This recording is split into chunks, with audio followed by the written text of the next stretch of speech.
We're going to start with the edge rushers. And Ike, we were talking some before the show. I think you're absolutely out of your skull for who you have at the very top.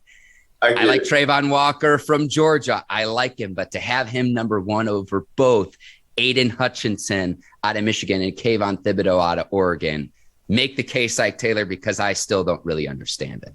Because he's my Micah Parsons. He can play outside linebacker, inside linebacker. He just so happened to be a great edge rusher. When you want to talk about the best athlete when it comes down to the edge rush position, you're talking about Travon Walker. When you want to talk about a guy who haven't even reached his potential, has been a heck of an athlete in the NFL, you're talking about Travon Walker. So I'm not talking about a guy you just named in the Kayvon Thibodeaux or Aidan Hutchinson because you only know they play that position.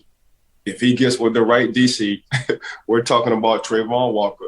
He can be your next Micah Parsons. I do understand the athleticism, 6'5", 272, 4'5", in the 40, a 35.5-inch vertical, a 10-foot, 3-inch broad jump. So I get that.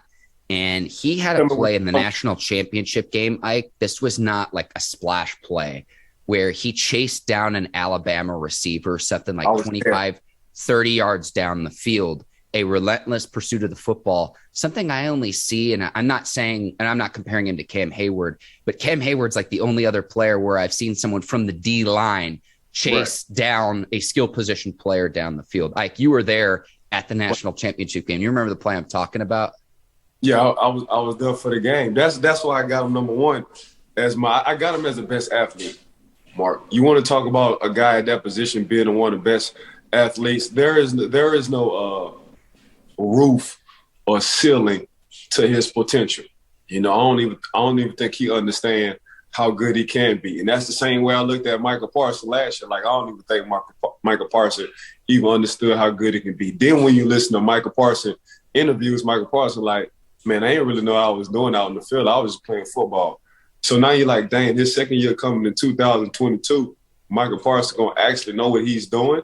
So he's going to be able to make more plays. The same way I look at Travon Walker, man, when you just got a guy who's a superior athlete. I was athletic, but I wasn't a superior athlete. Troy Polamalu is a superior athlete. And that's how I look at a Travon Walker being a superior athlete at that position.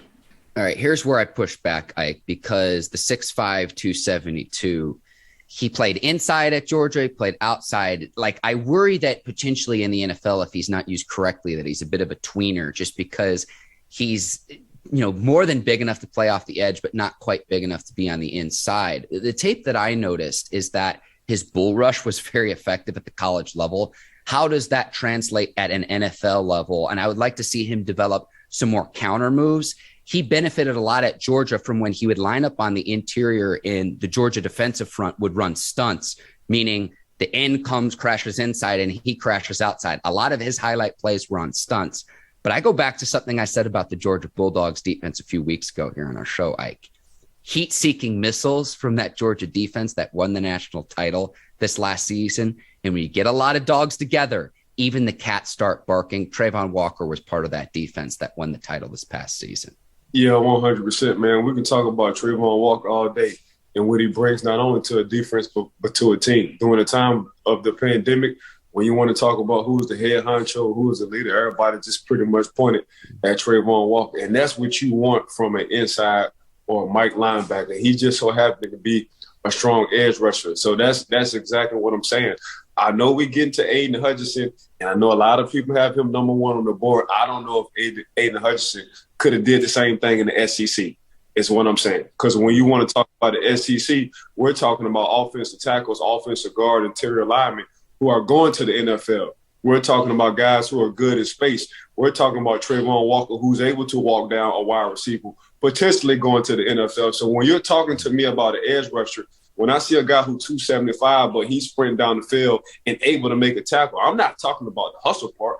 I'm talking 30 yards down the field, tackling the receiver. I don't know if Kayvon Thibodeaux could have did that. Matter of fact, I haven't seen that.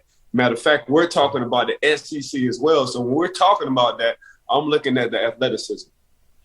I'm with you there, Ike. Again, what I would like to see, because his bull rushing was very, very effective, I'd like to see him develop some more moves. And that's why, and we can transition here too, I like Thibodeaux and Hutchinson more than Walker. And it's not that I don't like Walker as a prospect, but that's something I'd need to see him develop in the NFL when there's not as much of a gap athletically when you're going up against an NFL offensive lineman. I don't think that athleticism gap is as high at the NFL as it could be in college.